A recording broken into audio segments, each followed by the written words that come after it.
جس میں سینڈر اور ریسیور کا ہونا بہت ضروری ہے. تو جب تک ہم اپنا میسج اس کو نہیں انکوڈ نہیں کرتے، وہاں سے میسج ڈیکوڈ ہو کر نہیں آتا. میرے عزیزو، جو غالباً جس بات کو آج میں آپ کے سامنے رکھنا چاہتا ہوں اور جس چیز پہ میں آج آپ کو میں پوائنٹ آؤٹ کرنا چاہتا ہوں، جس چیز کی طرف میں آپ کو آمادہ کرنا چاہتا ہوں، وہ یہ ہے کہ جیسے میں نے آپ کو ویکسینیشن کی ایک مثال دی ہے، اسی طرح آپ روحانی زندگی میں جو ہماری ویکسینیشن ہے وہ خدا کا لہو ہے. اب وہ ہماری روحانی قوت مدافعت بڑھاتا ہے. جب خدا کا لہو جو ہے ہمارے چوگرد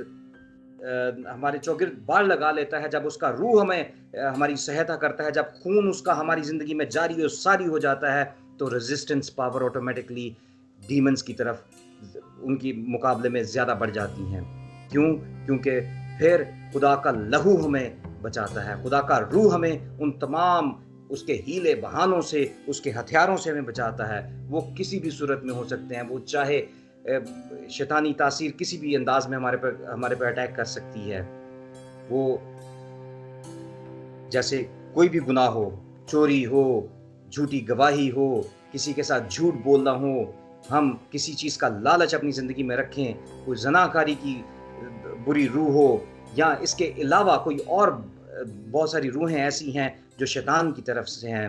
وہ جب کسی بھی خدا کے بندے کی طرف راغب ہوتی ہیں تو خدا کا لہو جو ہے وہ کیا کرتا ہے کہ اس کی فوج جو ہے اس فوج کے خلاف کام کرتی ہے جو شیطانی ہوتی ہیں، اور پھر وہ ہمیں ہر لحاظ سے، ہر بیماری سے، ہر دکھ تنگی تکلیف بیماری سے بچاتا ہے، اور اس کے بعد ہمیں ابدی خلاصی بخشتا ہے. گو کہ اس نے صلیب پر چڑھ کر وہ لہو بہا دیا ہمارے لیے اور ہمیں ابدی خلاصی بخش دی، ہمیں بالکل آزاد کر دیا. اب ہم گناہ گار نہیں رہے. اگر پھر بھی ہم کہتے رہیں کہ ہم گناہ گار ہیں تو پھر یہ ہماری کم ظرفی ہے. اس بات سے باہر آ جائیے کہ ہم گناہ گار ہیں. اب ہم گناہ گار نہیں، کیونکہ خدا نے اپنا لہو جب صلیب پر بہا دیا تھا تو اس کے بعد گناہ ہماری زندگیوں سے جاتا رہا. لیکن اگر ہم پھر بھی شیطان کی طرف راغب رہیں گے تو کیا ہوگا کہ اس کے بعد پھر دوبارہ ہم جو ہے اس ابدی زندگی میں داخل نہیں ہوں گے، جب تک کہ ہم پراپر طور پر، جیسے میں نے گزرے ہوئے 1-2 ہفتہ پہلے جو ہے وہ توبہ کے حوالے سے بتایا تھا کہ جب تک ہم مکمل طور پر توبہ نہیں کر لیتے، توبہ بھی ایسی جو کہ صرف نام کی نہ ہو بلکہ مکمل طور پر ہونی چاہیے، تو اس کے بعد ہی ہم جو ہے وہ ابدی خلاصی کی طرف جاتے ہیں. اور پھر جب یہ ساری باتیں ہو جاتی ہیں تو اس کے بعد ہم دیکھتے ہیں کہ پھر خدا جو ہے ہمیں ابدی میراث میں شامل کر لیتا ہے. پھر ہم اس ہمیشہ کی زندگی میں شامل ہو جاتے ہیں. اب جیسے تھوڑی دیر پہلے میں نے ذکر کیا کہ پرانے عہد نامہ میں وہاں پر کبھی بکروں کا، مینڈوں کا، بچڑوں کا کو ذبح کیا جاتا تھا. ابھی بھی بہت ساری رسومات ہیں جو کہ کیا جاتا ہے کہ ایک جانور کے اوپر ہاتھ رکھ کے اس کی طرف ہاتھ کیا جاتا ہے اور اپنے سارے گناہ اس کے اوپر ڈال دیے جاتے ہیں کہ ایسا ڈے واسطے ہن جڑا نے ذبح ہو رہا ہے تے دے بعد ساڈے گناہ جڑے نے سارے او دے نے لہو بہ گیا اور اس کے بعد ہماری خلاصی ہو گئی. ہمیں ایسا کرنے کی ضرورت نہیں ہے، کیونکہ ہمارے یسوع نے ہمارے لیے لہو بہا دیا ہے. ضرورت اس بات کی ہے کہ اب ہم اس دنیا میں رہتے ہوئے جو چاہیں کر سکتے ہیں. ایک چھوٹی سی مثال دوں گا کہ ایک شخص تھا، اس کو بڑا شوق تھا کہ میں امیر سے امیر ترین ہوتا جاؤں، کیونکہ شارٹ ویز جو ہیں وہ میں جو ہے وہ اب اتنی جلدی ان چیزوں کو حاصل نہیں کر سکتے. تو وہ ہمیشہ دعا کیا کرتا تھا کہ خدا یہ نہیں چاہتا کہ تسی یہو جی دعا کرو جڑی کہ مطلب ساڈے کلام کے مطابق نہ ہوئے. تو وہ کیا ہوا کہ اس میں اس کو جو رسپانس آیا وہ شیطان کی طرف سے آیا، کیا چاہیے تجھے؟ اس نے اسے فرش سے اٹھا کر عرش پہ بٹھا دیا، مالا مال کر دیا. اور پھر جب ایک وقت ایسا آیا کہ اسے ایسا گناہ ہو گیا تو لا کے مطابق، اس ملک کے لا کے مطابق اس کو سزا کا حکم ہو گیا. کہ اس کو جو ہے اب بالکل پھانسی کے پھندے پر چڑھا دیا جائے. تو اس وقت پھر کیا ہوا کہ اس نے پھر دوبارہ پکارا کہ تیری بڑی مہربانی ہن آ تے مینوں بچا. وہ کہندا میرا کام سی تینوں موت تک لے کے جانا, کہ بچان والا جڑا نا وہ دوجا ہے, میرا کام ہے صرف موت تک لے کے جانا. تو جب ہم شیطان کے پیروکار ہو جاتے ہیں اور مختلف انداز سے اس کے سارے حکموں کو, اس کے سارے کاموں کو مانتے رہتے ہیں, تو کیا ہوتا ہے کہ ایک وقت آتا ہے کہ پھر وہ ہمیں ایسی جگہ لے جاتا ہے جہاں سے پھر واپسی کا راستہ نہیں ہوتا. تو میرے عزیزو, آج غور کرنے کی ضرورت ہے کہ ہمیں ضرورت ہے کہ ہمیں دوبارہ اپنے گناہوں کی معافی کے لیے ہمیں بچڑوں کی ضرورت ہے. اگر ہم عبرانیوں 9 باب اور اس کی 11 اور 12ویں آیت میں دیکھیں, جس میں کچھ یوں لکھا ہے کہ لیکن جب مسیح آئندہ کی اچھی چیزوں کا سردار کائن ہو کر آیا تو اس بزرگ تر اور کامل تر خیمہ کی راہ سے, جو ہاتھوں کا بنا ہوا یعنی اس دنیا کا نہیں, اور بکروں اور بچڑوں کا خون لے کر نہیں بلکہ اپنا ہی خون لے کر پاک مکان میں ایک ہی بار داخل ہو گیا اور ابدی خلاصی کرائی. یہاں پر بڑا کلیئر کٹ جو ہے وہ عبرانیوں کی کلیسیا کو پولس رسول لکھتے ہیں کہ سانو ہن کسی اور خون دی ضرورت نہیں ہے. جو خون اس نے بہا دیا, ابھی ہمیں کسی اور بچڑے اور بکرے اور مینڈے کی ضرورت نہیں ہے, کیونکہ ہمارے یسوع نے خود ہمارے لیے قربانی دی, ہمارے لیے وہ صلیب پر چڑھ گیا. اس نے لعنتی موت اختیار کی صرف اور صرف کیوں؟ ہمارے گناہوں کی خاطر. تو اب عزیزو, ہمیں ضرورت اس بات کی ہے کہ ہم اپنی آنکھیں, اپنا دھیان جو ہے اس کے خون کی طرف لگا دیں, اس کے کلام کی طرف لگا دیں, اس کے حضور میں جھکیں, تاکہ جو پچھلے سال میں جو لوگ اس دنیا سے کوچ کر گئے اس کووڈ کی وجہ سے, جو اس سال میں ابھی بھی جاری و ساری ہے, اور لوگ ویکسینیشنز کی طرف بھاگ رہے ہیں, لوگ اس طرف جا رہے ہیں کہ ہو سکتا ہے ویکسین لگوا لیے تو دے بعد ساڑھی خلاصی ہو جائے. نہیں, خلاصی صرف ایک ہی صورت میں ہو سکتی ہے کہ ہم اپنا آپ یسوع کو دے دیں. پھر ہم اس دنیا سے رحلت کر بھی جائیں, ہم یسوع میں سو بھی جائیں, لیکن ہم اس ابدی آرام میں داخل ہو جائیں گے, اور اس ابدی آرام میں داخل ہونے کے لیے ہمیں اس کے خون کو اپنے اوپر لینے کی ضرورت ہے. آئیے عزیزو, اس بات پر غور و خوض کریں اور اپنے آپ کو آج اس کلام کے لیے تیار کریں, تاکہ خدا کا جو کلام ہمارے لیے ہے, اس کا خون جو ہمارے لیے ہے, وہ ہماری زندگیوں میں کام کرے. خداوند یسوع المسیح آپ کو اس کلام کے وسیلہ سے ببرکت ٹھہرائے. آمین.